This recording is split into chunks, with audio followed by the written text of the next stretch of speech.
And I believe the chat box is open, so you guys can access the chat. You can put your messages in there. I'd be happy to respond to them. I've left a lot of time for questions because I want to make sure that you guys have time to ask me specifically for what you need. But I did post on Instagram recently as to what your concerns were with children going back to school in Dubai. And from that, I have really prepared these few slides. All right, so let's get started. We're not going to go through a lot today. We're going to talk about what our kids are going through, what learning looks like in times of uncertainty, and helping our children go back to school, this particular transition. So, a few things before we get started. I want to say that you, as a parent, know best what your family needs. Don't judge, don't compare, because we don't know what the other person is holding. We don't know what the resources they have. We don't know what capacity they have. We don't know the stressors they have. And when things are confusing, such as this particular crisis, where we were safe but didn't feel safe, we were feeling safe sometimes, but we were not other times. Like it was just, it's been a very confusing experience for a lot of people's nervous systems. And this uncertainty, I think that word really captures a lot of what we have gone through. We can't say safe or unsafe conclusively, but we can definitely all agree that this was a time of great uncertainty. And uncertainty actually is not benign. I know it sounds like a benign word, and like it doesn't sound like danger, but it actually is danger to our nervous systems. It feels like danger to our nervous systems. So we might as well replace that word, that this is danger. The research even shows that in studies where they were given 100% like 100% sort of decision that they were going to get shocked, or there was a 50-50 chance that they might get a shock, they all chose, majority of the people chose 100% because they could almost gear themselves up for that versus not knowing. Well, am I going to be the one? Am I going to have to sit for 15 minutes and not know whether I'm going to get the shock or not? That actually was less preferred than people just knowing that they were going to go in there and at some point in that 15, 20 minutes, they were going to get a shock. So they were just geared up for it. So uncertainty is a very dangerous experience for our nervous system. And we don't know what other people's capacities are. So the most important thing that you can do at this time, because you are thinking about going back to school or your kids are already back in school, is to think about your child's physical and psychological safety, and how you show up during this time is going to be the biggest part of it. You can put your Q&As in the Q&A box, and you can put your Q&A in the chat box also. I just saw a question. And I will say that the decades of research, including those in conflict zones, the strongest protector is a regulated, responsive caregiver, stronger than the threat itself. So it didn't matter what was happening around them. If they had a caregiver that was steady, I didn't say calm, that was steady, that could be regulated during these transitions or conflicts or threats, that was the strongest predictor for that child's well-being. And by well-being, meaning protective factors against depression or anxiety, or it being sort of coded in as trauma during that experience. Just want to highlight that our kids are going through quite a lot right now. You know, I have two kids. One is 11 and one is 17. The 17-year-old really is in a very stressful year. It's his junior year in the American system. And so it's a lot going on. And even though they feel physically safe, this continuous activation, possible alerts, sudden disruptions, loss of routine, loss of predictability, ongoing exposure to people being afraid. They don't have social media, but they hear people talking about, well, could it be this and could it be that? And this is what this tweet said, and this is what this news said. So there's a lot of that going on in the air right now. And there is reduced social interactions or sports. They've changed their testing. They've needed to change their testing locations, or in the British systems, in the IB systems, they don't have the test. What does that mean for my future? Will I get into the college? Like they're holding a lot right now. This is a lot.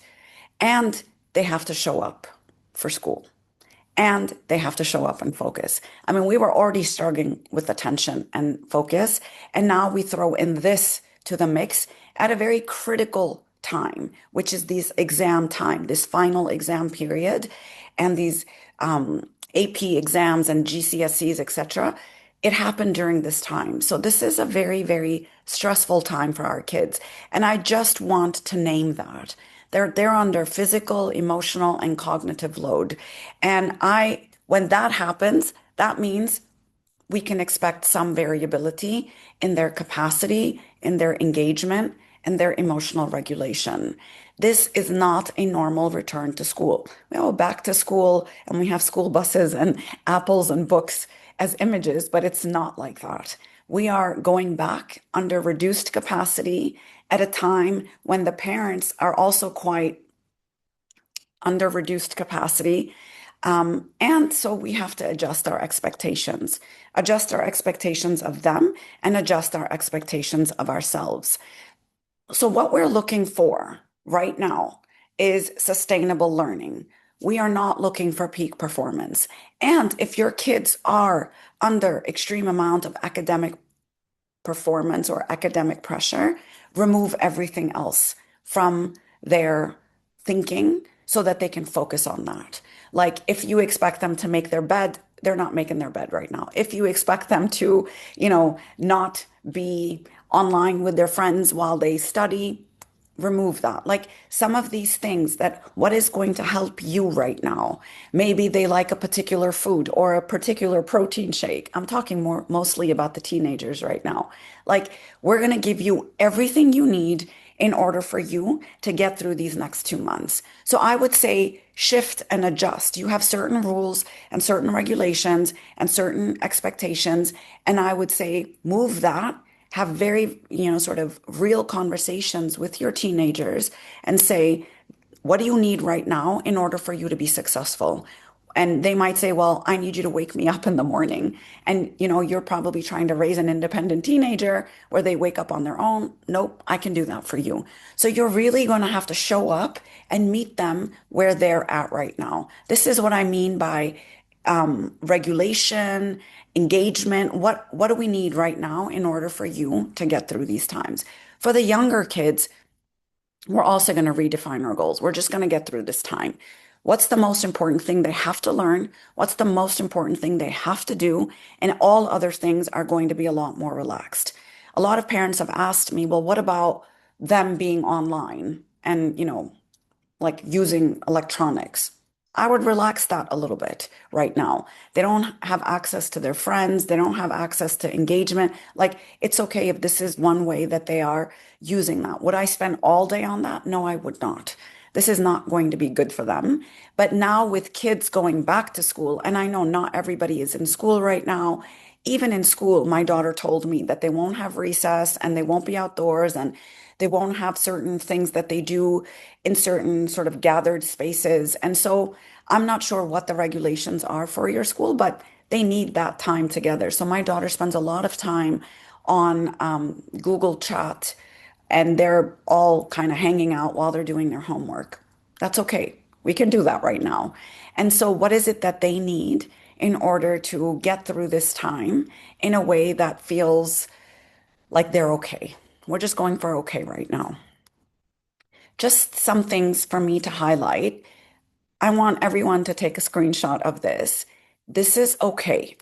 For 2 weeks, If some of this is going on, some of the days, especially in the first week, they might have stomach pains or headaches, or they might be sleepy during the day. They might be agitated, irritable, angry. They might have tantrums. They might avoid things.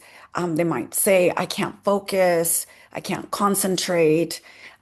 They might want you to drop them off. They might want you to pick them up. They might you to be around them a little bit more. All of this is normal. Okay? I want you to know all of this is normal. However, if this starts to happen most of the day, every day, for over those 2 weeks, I would say consult a psychologist. Don't wait it out. This is causing a lot of alarm in kids. Then we need to consult a psychologist and we need to equip this child and we need to equip you to be able to help this transition through. This is when, anxiousness or nervousness becomes separation anxiety or anxiety in general. And we don't want that to interfere with their normal routines and their school and their socializing. Some of this is normal, but most of the day, every day, is not normal. So, what we want to do is support them. So, how can we support them? The first thing that I'm going to give you, and this is a framework that's coming out of Dr. Bruce Carey. He's a neuroscientist, a child psychiatrist. He started the Child Trauma Academy. And what I'm sharing with you is trauma-informed parenting.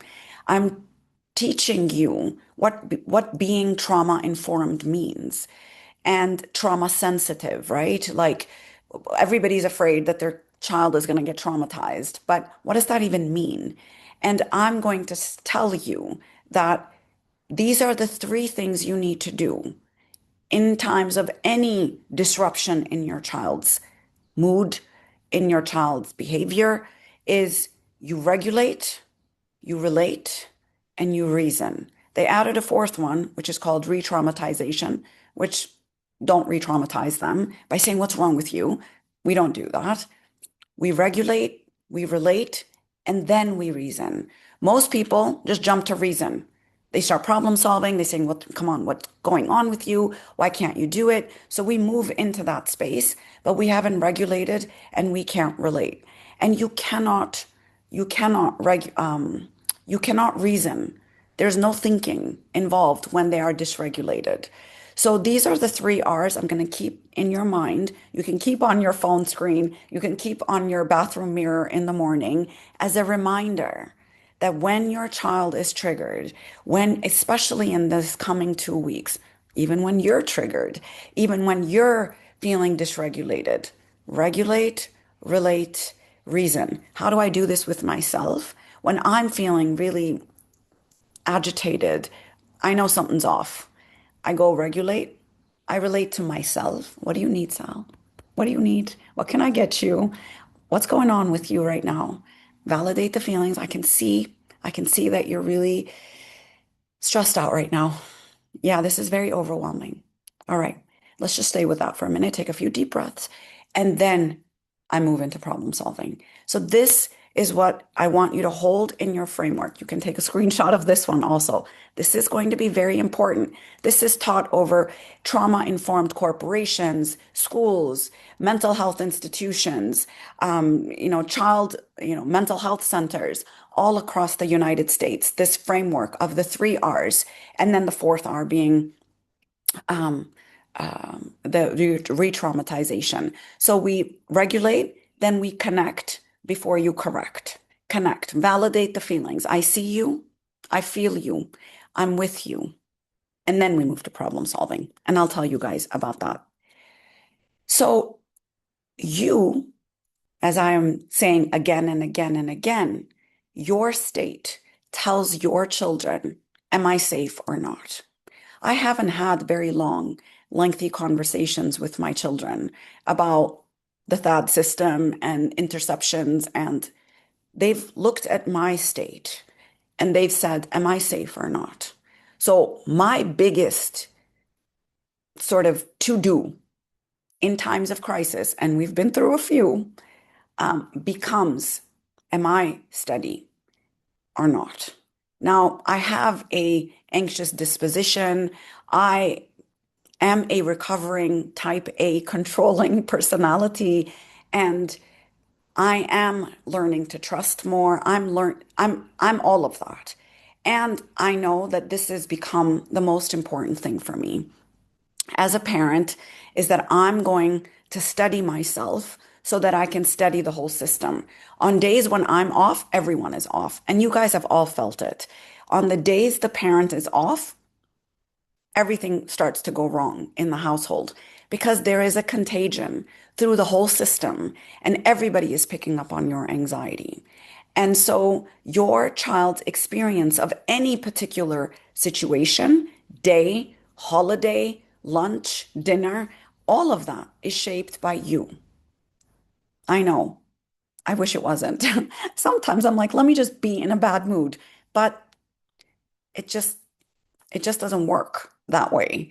Like you really have to sort your mood out so you don't have that contagion out into the field.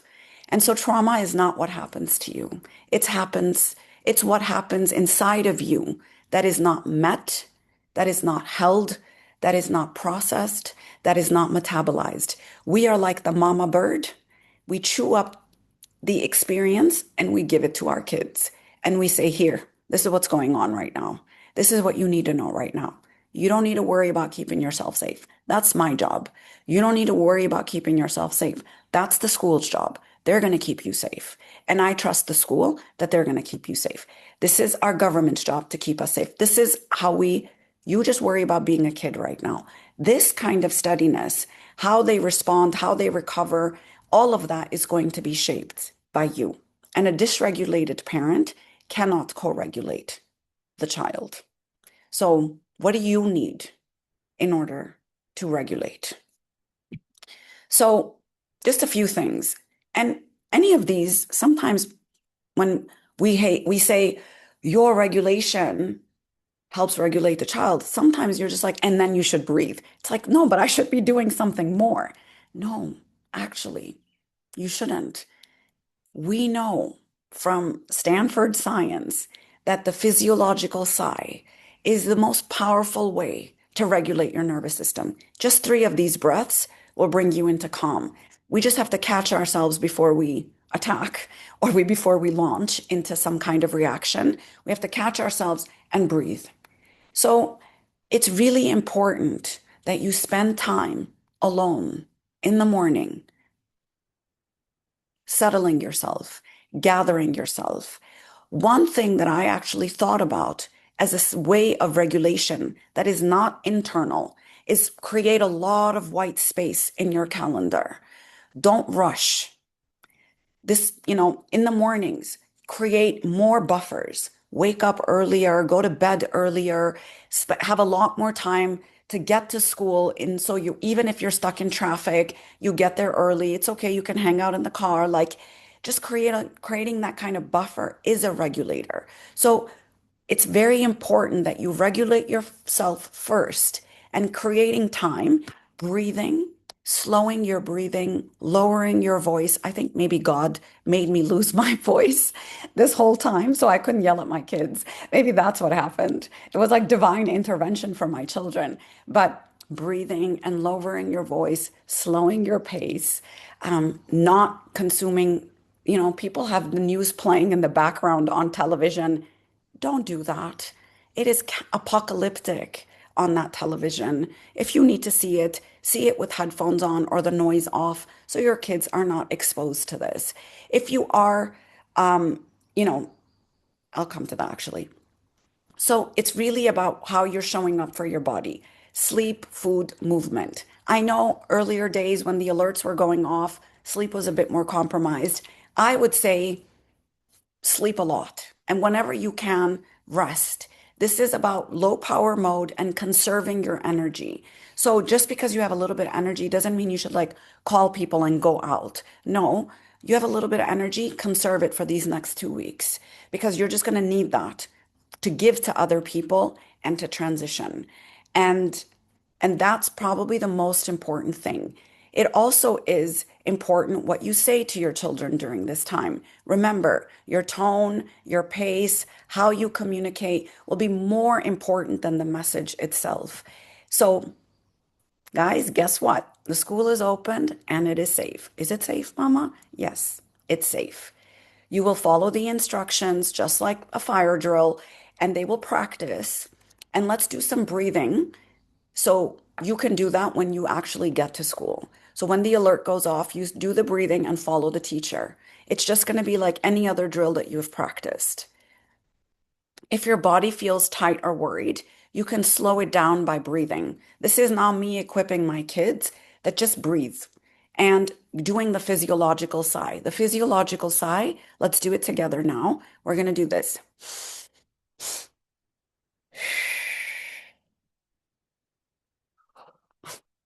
That feels so good.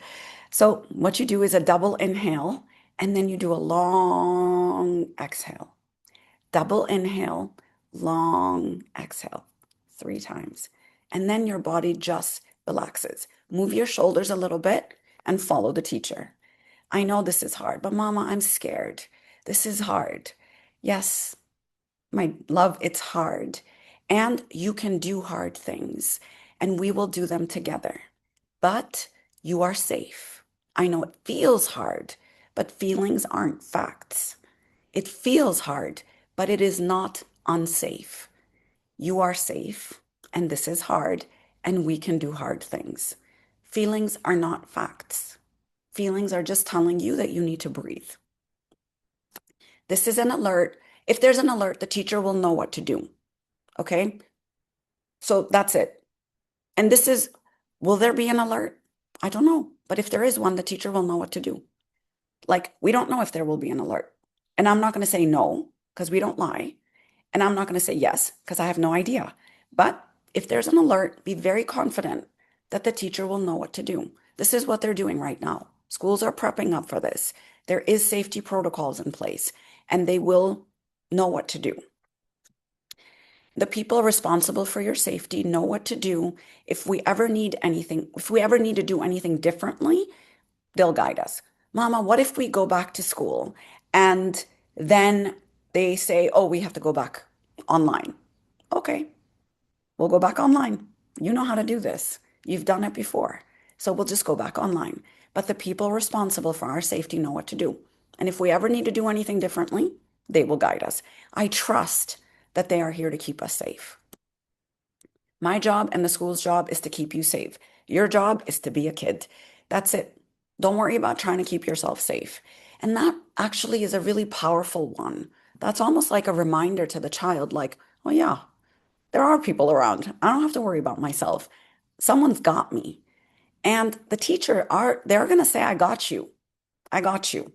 So it's okay. You're good. You're in safe hands.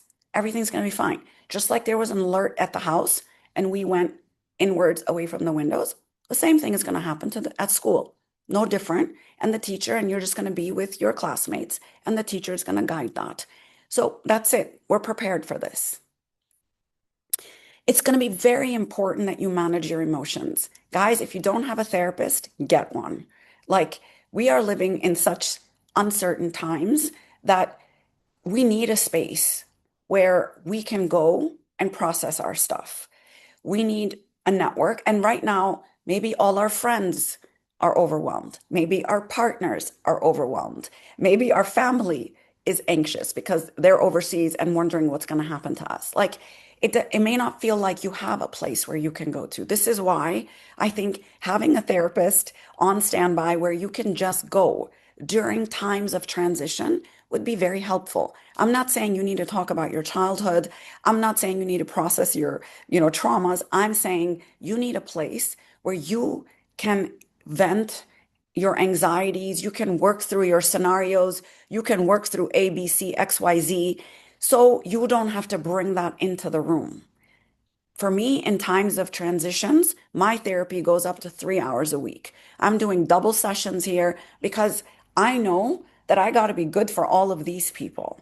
I have my community, I have my colleagues, I have my family, I have my parents. I'm like the regulator. And so I got to be really good. So I've got to take more care of myself during that time. And for me, talking through things helps me organize. And when I feel organized, I'm more settled and steady.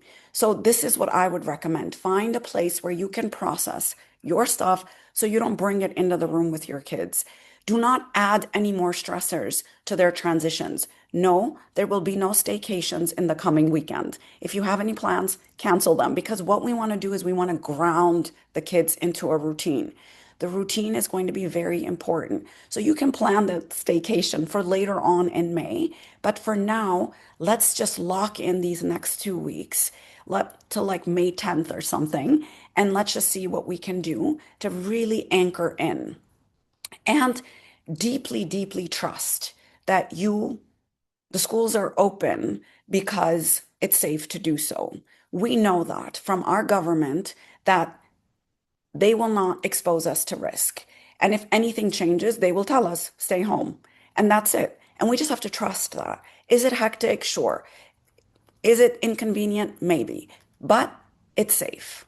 And so that is the reality that it is low risk right now from everything that we've seen in the last 7 weeks as to what has happened. We know that it is low risk, low actual risk, and there is a high perceived anxiety. Remind yourself of that. So manage that anxiety so you are not contagious. Now, what do we do with the kids? It's really important. You know, when kids are going through a transition, maybe any transition, maybe a puberty transition or, school transition, or even around their birthday, sometimes they get, kind of moody, or when they're moving into teenage years, or whenever you prioritize that relationship. What does that mean? That means almost got to schedule it into your calendar. Like I got to have space to just be around my kids. Proximity is a regulation for children. So you just got to put that in your calendar that, oh, I got to spend time. I got to be around. I got to make space. Now, I'm not saying you got to hang out with them all day, but they need to have access to you. And they can't look like they're always interrupting you. So how do you create space for their questions and their concerns? For the next 2 weeks, I would say really pay attention to prioritizing that relationship. So just kind of be around and check in, like, hey, how you doing? Not, hey, tell me your feelings. No, we're not going to do that. But just say, hey, how you doing? Hey, do you want to go walk on the beach? Or hey, do you want to, go grab some lunch or something where you are just kind of creating some space. And if not, just being at home a little bit more. And if you work, maybe spending more times in the evenings, maybe spending more times in the mornings with them so they have space. Establish a routine and ritual. Have a rhythm to your days. It is very, very important for the 2 weeks. Like I said, no staycations, no parties, nothing going on. Let's just get some regularity back in to your routine so that feels safe for a child. Routine is the antidote for anxiety because anxiety is caused by uncertainty, and lack of routine feels like uncertainty. It feels like unpredictability. And so that we don't want. We want to create as much structure as we can. And just expect that these next few weeks are going to bring up those symptoms that I mentioned earlier. It would also be really important that you pay attention to what they're eating, how much they're moving, starting to get a little warm outside, like they need some movement. I recommend like these little trampolines that you can get just so they can just bounce around. And it's like the little one, the indoor one.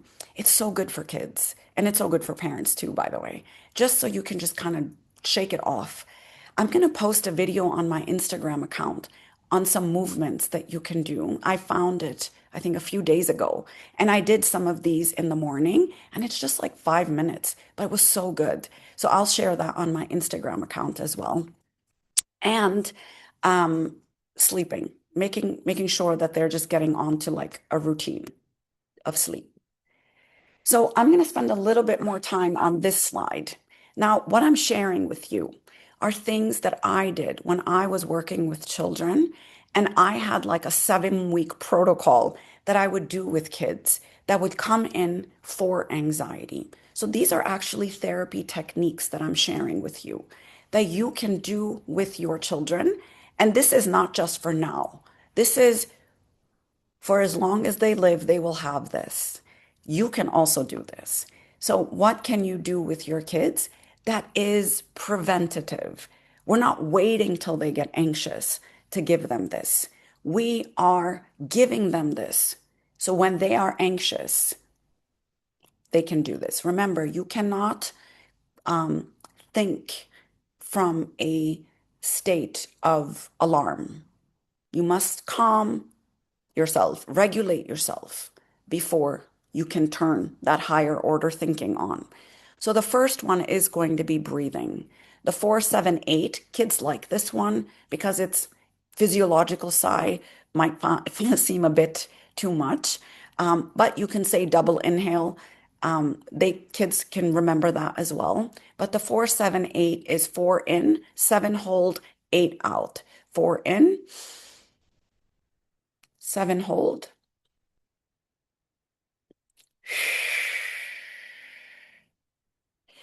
The long exhale is the most important thing. Most people, when they say take a deep breath, they're doing this and they're thinking they have to like inhale. You don't have to inhale that much. The long exhale is what turns on the parasympathetic response. So always focus on the longer exhale. 4 in, 8 out. Another one that kids love is smell a flower, blow a candle. And that is where you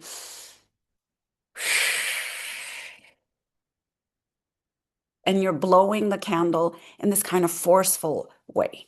Okay, they love that one. And my daughter literally came into my room. I had the worst headache 2 days ago, and she just came in and just did this. Breathe in, breathe out, breathe in, breathe out, breathe in. And so that's just a reminder. And this is also like proprioception where you are touching, and that feels good for kids. So that's the breathing. Then there is the visualizing the safe place. This is such an important one for everyone. I remember when I did this with one kid, and this was like 15 years ago. I still remember his safe place. His safe place was on a sailboat when he went with his father sailing. And the way he described in detail the wind in his hair, the salt that he could smell and taste, the water splashing as he leaned over to the side, the color of the sail, the coldness of the wood, his bare feet, the shirt that he was wearing. Like I was there and I still go there. His safe place became my safe place. What is your safe place? And engage all the five senses. Like, what is that? And they might be the, beach house when we go to Turkey, or it might be your lap and the way you smell and the way you hug them, whatever that safe place is, build it out. If you can, draw it out, but really have them close their eyes and tell you all about it, engaging all five senses. That's an important one. Drawing the shield to protect when difficult feelings come. Now, we can't stop the feelings from coming. Don't resist. Whatever you resist will persist. But we can armor up to cope with whatever is coming our way. So you see the shield here on the screen. This is basically all the things that help you cope when difficult feelings come. They can actually literally draw out the shield. I had kids who wanted a very big piece of paper and they put it up in their room. You can make it on a small little card that they can carry with them and they can remember, and they can put it on their school desk if they're younger. And then when an alert comes, they know what to do. So all of this is anything that makes you feel good in that moment. Maybe doodling makes you feel good. Maybe coloring makes you feel good. Anything that you have access to. Maybe, a rubber band that snaps makes you feel good, or a fidget toy makes you feel good. Some of these things I'm going to recommend that you send with them to school. I'll tell you about that in a minute. But whatever it is, we build a box and we put that in it, and they can use that in their room, and they can also take a makeshift thing to their school. Externalizing the anxiety, calling it a worry bug, for example, oh, the worry bug is here. Winston Churchill called his depression a black dog. And so it was no big deal. It's like, oh, it's here. It's going to come visit me today. So anxiety is here. One of my clients called it anxious Anna. I can't call it Anna because I have a colleague who's like so not anxious. Her name is Anna. And so, call it whatever you want. But it's here. Okay, what are we gonna, how big is it? Oh, the bug is big right now. Okay, how can we make it smaller? And we breathe and it becomes smaller. Okay, is it manageable? Yes. This is coming from narrative therapy, and acceptance and commitment therapy, where you accept that it's here and then you externalize it because it's not who you are. It's just here for a visit and it doesn't have to take over your life. Just hang out and we're just going to move around with it. It's very, very powerful. The next thing is trashing your negative thoughts. This is actually evidence-based, where they wrote down negative thoughts and they threw them in the recycling bin. They can actually do that in class too. And sometimes people just write it in their journal. You can even have a worry journal on the bedside table or a worry journal that they carry around like a little notebook um, in on their desk where they just write down worries and just get it out of their head. That's it. Once it's out there, it's out there. It's no longer looping in your head. And it becomes something concrete that you can do something with too. And you can also have a transitional object, something like matching bracelets or matching pins that you could have, something like a stone that they put in their pocket, a scrunchie that they wear around their wrist, anything that says, this is me and my mom or me and my dad having something together. I really like these because you can just play with them a lot. But something that says, I'm with you, you're with me, and we are in this together. Now, coming to school. Oh, by the way, everything I've said to you right now, any transition. And this you should teach your kids now. Don't wait for anxiety. Teach them all of this right now. This becomes part of their toolkit or their coping skills that they then can use for the rest of their life. Now, about school, I think it's very important that you learn about the safety and response procedures and protocols of the school. What are they going to do? Where are they going to go? Because if you feel uncertain, you cannot give that certainty to your child. So you should know, what is the procedure? Are they going to have a regular class day? Is it going to be in their regular class? Are they going to have PE, lunchtime, water break, recess, etc.? I want to know what's going on. I want visibility as to what's happening. Where will they be? Is it going to be in the gym that they all gather? Are they going to be allowed to go to the bathroom? I want to know as much as I can about what that day is going to look like. And then I'm going to tell my kid. So explain that to them. This is what it's going to look like. This is what's going to happen in case of an alert. So they hear it from you, and then they hear it again from the school. And also let them know how you will let them know you're okay. When we had one of the big disruptions here a few weeks ago, it was very close to home and it kind of rocked our world a little bit. And that day I was at work and my husband was on a flight to Saudi, which he has done throughout this um, experience. And my daughter, when I came home, well, she messaged me, "Are you okay?" And I was like, "Yeah, I'm okay. Are you okay?" And yes, I'm okay. So she got to me before I could get to her because for her, the number one thought was, is my mom okay? In the end, they really actually mean, am I okay? Because if my mom is okay, then I'll be okay. But if something happens to my mom or something happens to my dad, then I'm not okay. So she messaged her father and she messaged me.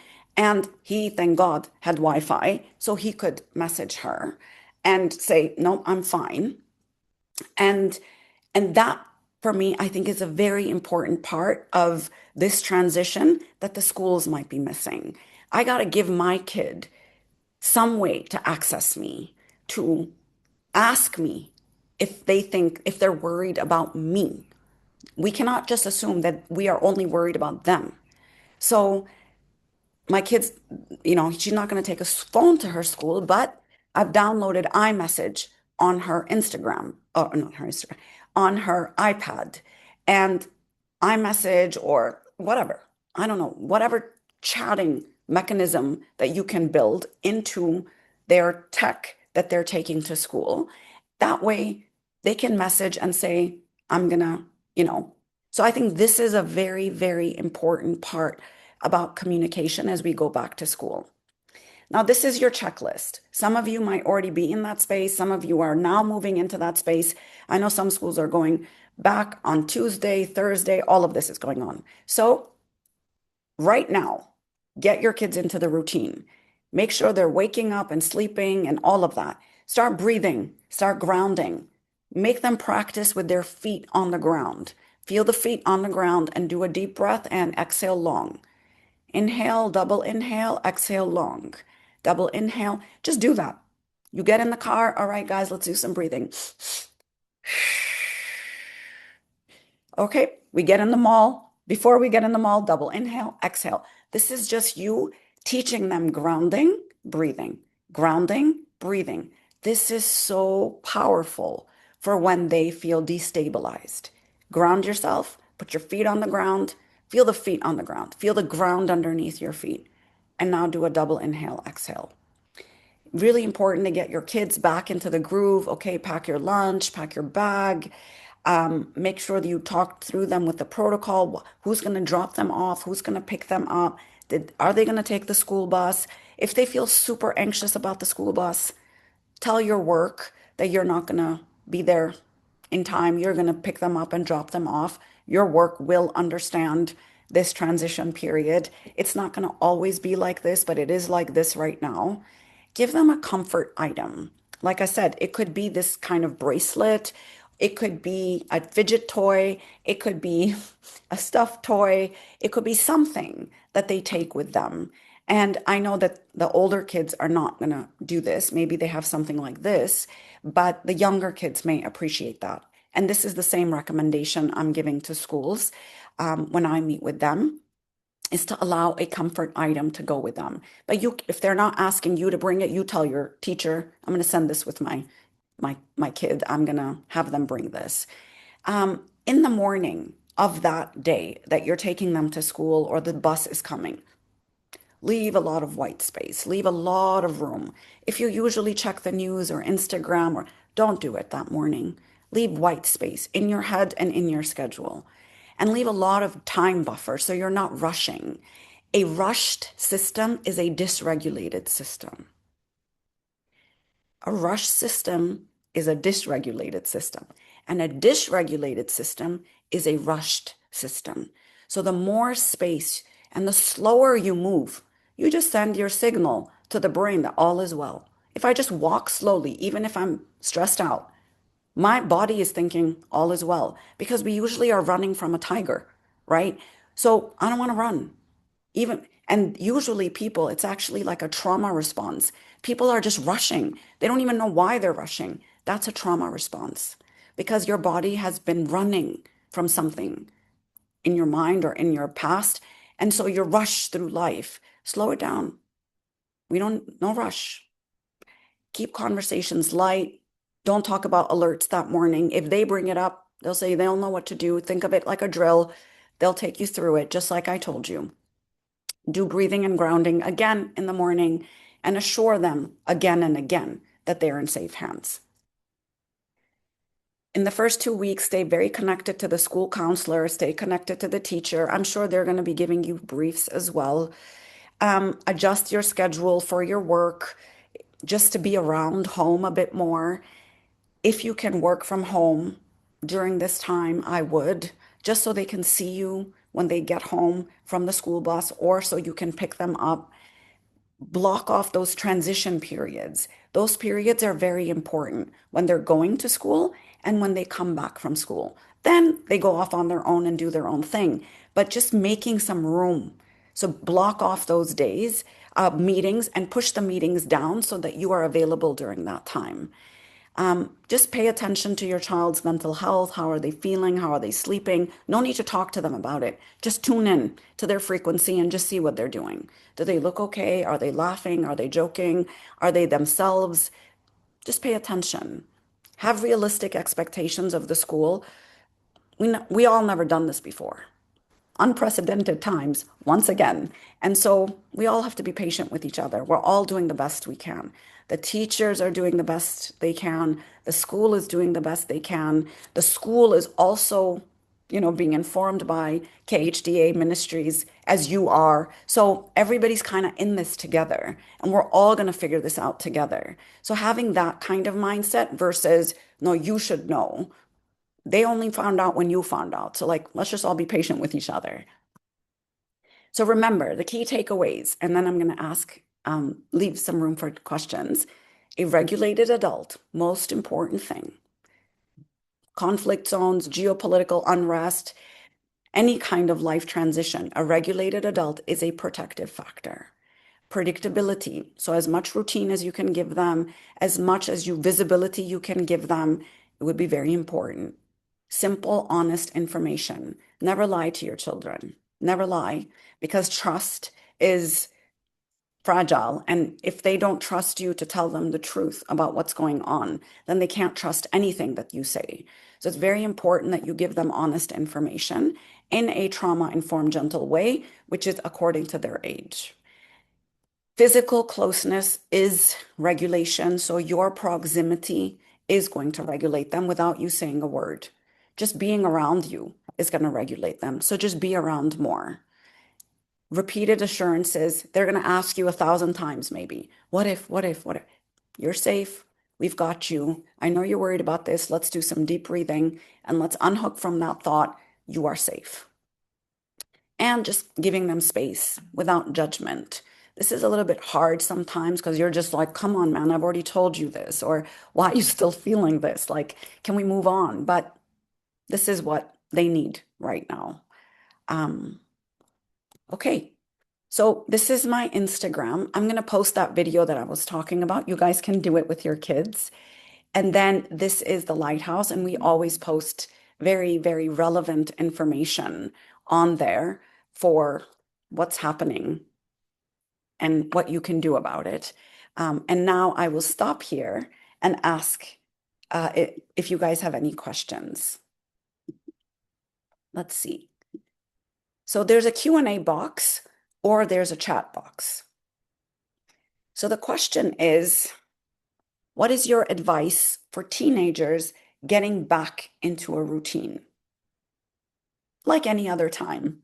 It's hardest, I think, to get kids back into a routine, but you've done this before when it comes to when you come back from holiday, when you come back from December, when you come back from spring break, when you come back from any particular time, you know what it takes a bit of time to adjust their schedule. And so, what I would recommend is enforce a sleep routine. And that should be more important than any other thing. Everything else kind of falls into place. Also, make sure that they're moving at some point in the day, something that they do that is active. Um, that will also help with their routine. Um, yeah, that's and soon enough they will find their rhythm again. But remember that kids in their teenage years, their circadian rhythms move forward about 2 hours. So if they used to go to bed at like 8:30, maybe they want to go to bed at 10:30 or they want to go to bed at 11. Sometimes that happens. Well, not sometimes. The kids' hours shift. And so they may want to wake up later, but what we want to do is we really want to just teach them a lot about sleep hygiene and how important it is.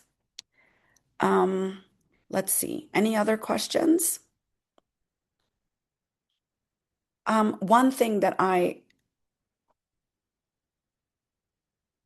so someone said, what do you say to a 3-year-old when they say, I don't like nursery, I want to stay with you all day?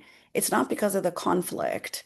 I live in the UK and my child says this most days. She just wants to be with me, even though I know that nothing is bothering her. I think this is just normal. This is part of kids just wanting to be close to their parents. I think every kid would want that. And you just have to you have to do according to like how much anxiety you see in that child. Is this separation anxiety, or is this just normal wanting to be with you? And if it feels like separation anxiety, where they're very, very dysregulated and crying and not wanting to go and getting sick and not being soothed even when they go there, um, that's separation anxiety, and that has to be worked through within a professional capacity. But with just normal, like, yeah, I know my mama wants to be with you also, and we will be together once I pick you up from nursery. That's it. And you have to go to nursery so you can learn and be with other kids, and I will pick you up at this time, and then we will be together. So showing them that this is something they have to do, and you will be with them after that. Validate their concern, validate their need. That, yeah, I know, I can see that you really want to be with mama. And mama also wants to be with you. And we also know that you have to learn and you have to be with other kids. And this is something that you're going to do. And mama's going to pick you up from nursery, or mama's going to spend time with you in the evening if you work. So what would your first response be for a family that is still struggling? They had to relocate because their home was affected. School has supported them with uniforms and things, but how do you support the primary child? I think this is a very different, um, I would say this is a clinical issue. I wouldn't, this this talk would not, I mean, for sure, the study adult is still going to be very, very important, but they probably need a clinical intervention. So that's what I would recommend, is that for this family to seek professional support, to do a debriefing and to talk through that trauma, because that's a pretty big deal. So I would say that. Like, not to take it lightly. This talk is for everyone else. And that is a very, very, very different experience. My 8-year-old daughter usually doesn't share her feelings and doesn't ask many questions, but I am sure she notices and follows what's happening around her. On the first day of school, when taking her to school, if she doesn't bring up the topic herself, should I still explain? Yes. Everything I said, do it. You should always, always orient the child, even if they don't look anxious, even if they're not worried. Your job as the parent is to give them the orientation. We don't give orientation in response. We give orientation as a preventative. So they're not using some of their energy trying to figure out what's going to happen. We are removing as much uncertainty from their minds so all of that energy can come and be in the moment. So as for example, if I told you, well, I'm not really sure what I'm going to talk about today. Let's just see what happens. You're going to be constantly thinking, what is she going to talk about next? What is she going to talk about next? But because I oriented you, all that energy was here to focus. Always orient your children, no matter what. If you can orient them every day, that would take away a lot of their, and this is what I mean by routine. Routine actually is orientation. Routine creates predictability. And when you have predictability, you don't use as much energy or cognitive resources to figure out what's going to happen. And then you can use those cognitive resources to pay attention in school. It's very, very important to go through all of what I shared with you and say, hey, listen, you're going back to school. Schools are getting ready in case there's an alert. And in case there's an alert, they're going to have a place that they're going to take you to. This is what's going to look the same. This is what's going to look different. That's it. Do you have any questions? No, mom, I'm good. Okay, I'm going to download this app on your phone or your, iPad. If you have any questions that come up in the day, I'm going to make myself a lot more available in the first few days for you, even if this is for if you're working. And so just feel free to ask me if anything happens. Okay? So that's what we're going to do. And we're not doing it in like, oh, wow, we're just doing it in a factual way. Oh my God, should I be worried, Mom? Nope, I'm not worried. You're safe. But it's just going to look a little different as you go back.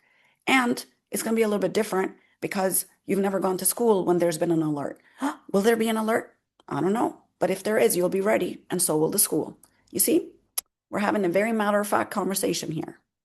So they're freaking, oh, should I? Nope, all good. This is just in case. And we should always be prepared. For example, I grew up in Illinois. We had tornado drills. We don't have tornado drills in Dubai, but we used to have tornado drills. Is there going to be a tornado? I have no idea, but we knew the drill. It's the same thing. And so we have fire drills. Is there going to be a fire? No. In case there's a fire, you know the drill. It's the same thing. So really bringing it to if there's an alert, you will know what to do. That's what the drill will be about. Okay?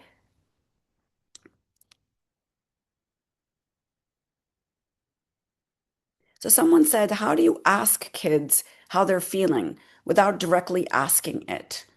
Um, this is, if you have young kids, I would really recommend the Smart Heart board game. It's a great way to start talking about feelings. The Smart Heart board game, let me put it in here for you guys. You can get it at the Lighthouse. I think you can get it on Amazon. But this is the Instagram. Oh, that's not. This is the Instagram handle for it. I recommend that. I'm one of the co-creators of that. But it's actually really helpful for you to create a platform to start talking about feelings.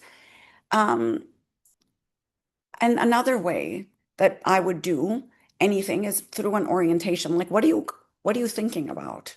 Like, what do you want to know their feelings about?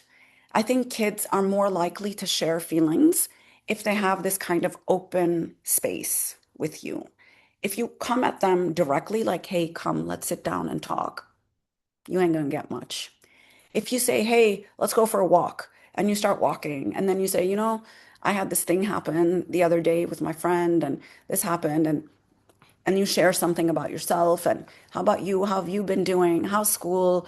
Like, how are you doing with your friends? Like, and now you're just walking and talking. Walking and talking is very important because what walking is bilateral. And anytime you do anything bilateral, it helps the mind actually process. You know the EMDR? This is called bilateral eye movement desensitization, etc. The same thing happens with any bilateral. If you're swimming, if you're walking, if you're biking, this kind of bilateral movement helps the brain digest. So when you're walking and talking, you're going to get a lot more out, and and you're not facing each other. So they say a lot more when you're not looking at them. And they are just like, oh, yeah, and that happened, and that happened, and that happened. And if they are very guarded with you, I would first work on building a relationship because the guardedness is not about lack of communication. The guardedness is lack of connection. And if you have a connection, they will not be guarded. So build the connection and the communication will come. And sharing a lot about your process in a regulated way. Oh my God, I'm so freaked out. No, we're not going to do that with the kids. We're good. We're here. We've got this. We're going to get through this. I'm going to do a talk on uncertainty in the coming weeks because I've been seeing people's responses to uncertainty, and that's been really fascinating for me. Also, observing my um, interaction with uncertainty. Actually, I'm going to be doing a talk tomorrow. It's on my Instagram channel. It's going to be through the Mohammed bin Rashid Knowledge Base or Knowledge Summit. And it's a free link. It's a Zoom talk. It's 20 minutes. So you should dial in for that. It's at 1 o'clock tomorrow. That might also help you if you struggle with uncertainty. All right. For someone who asked, is Smart Heart available in UK?